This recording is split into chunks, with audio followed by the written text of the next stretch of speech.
Madame, Monsieur, bonjour, bienvenue. Dans ce flash d'information, l'actualité en Côte d'Ivoire, il se tiendra aujourd'hui un conseil des ministres sous la présidence du chef de l'État Alassane Ouattara.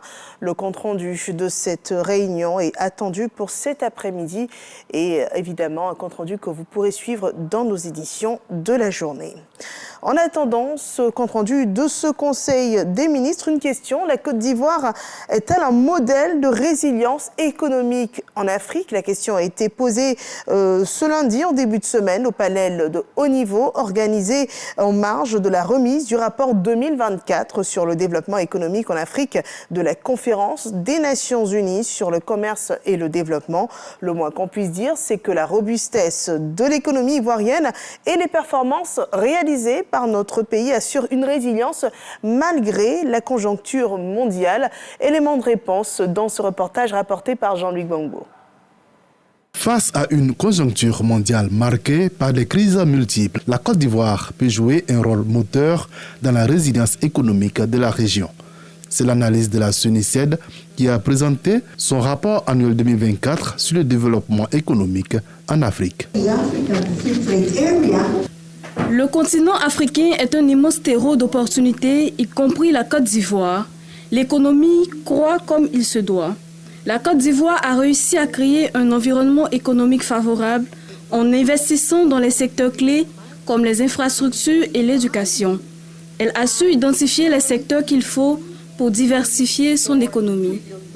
L'objectif de ce panel de haut niveau était d'explorer les pistes pour maximiser les opportunités de commerce et de financement et d'élaborer des stratégies pour ancrer durablement la Côte d'Ivoire dans le paysage économique régional et mondial. Il ne faut jamais se satisfaire des succès, il faut les apprécier, mais se remettre en cause pour se relancer.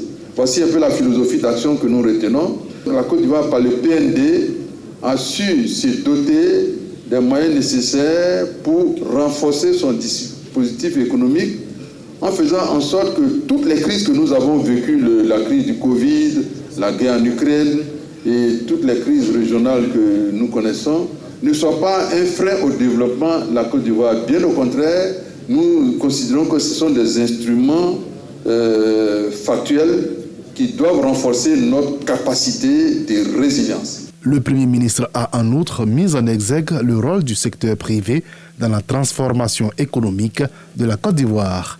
Celui-ci devrait contribuer à environ 74% de l'investissement total nécessaire à la mise en œuvre du Plan national de développement du pays, PND 2021-2025.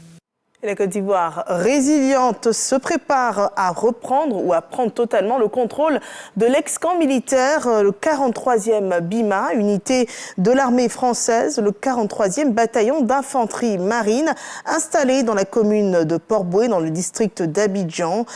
Donc cette unité va être dans quelques jours retrocédé à l'armée ivoirienne et en attendant la probable date du 20 février, date prévue pour la cérémonie officielle de passage des clés à l'État de Côte d'Ivoire. Une de nos équipes a été autorisée à faire une immersion dans ce camp militaire ordinairement fermé au grand public.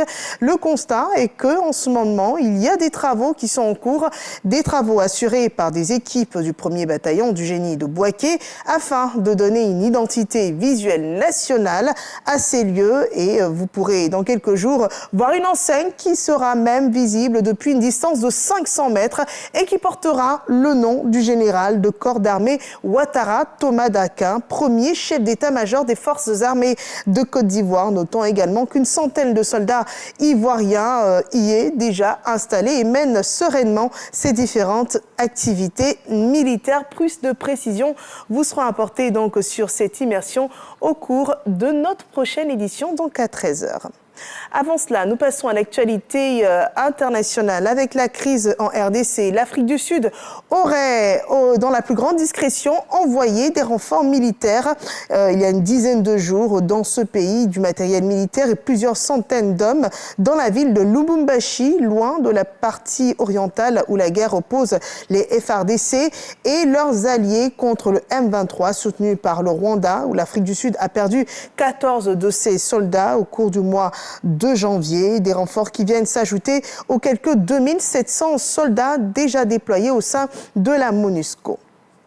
À Addis Abeba, aujourd'hui, il s'ouvre la 46e session ordinaire du Conseil exécutif de l'Union africaine. Les travaux ont débuté donc ce mercredi avec la participation du Maroc. C'est une réunion du Conseil exécutif qui sera marquée par l'élection de 5 membres du Conseil de paix et de sécurité de l'Union africaine. Cette réunion élira aussi 6 commissaires de l'Union africaine et se penchera sur l'examen du rapport annuel sur les activités de l'Union et de ses organes. Cette réunion examinera d'autre part les projets d'ordre du jour et des décisions qui seront soumis au 38e sommet de l'Union africaine prévu ce week-end. L'Américain Marc Fogel, qui était détenu en Russie, a été libéré et est de retour aux États-Unis, a annoncé la Maison-Blanche dans un communiqué. Le président américain Donald Trump a dit avoir négocié un échange qui montre bien la bonne volonté des Russes et ce qui signale que les États-Unis vont dans la bonne direction pour mettre fin à la guerre terrible et violente qui fait rage en ce moment en Ukraine. Voilà, c'est le dernier point de ce flash d'information. Merci de nous avoir suivis. Je vous retrouve à 13h pour la synthèse de l'actualité de cette matinée. À tout à l'heure.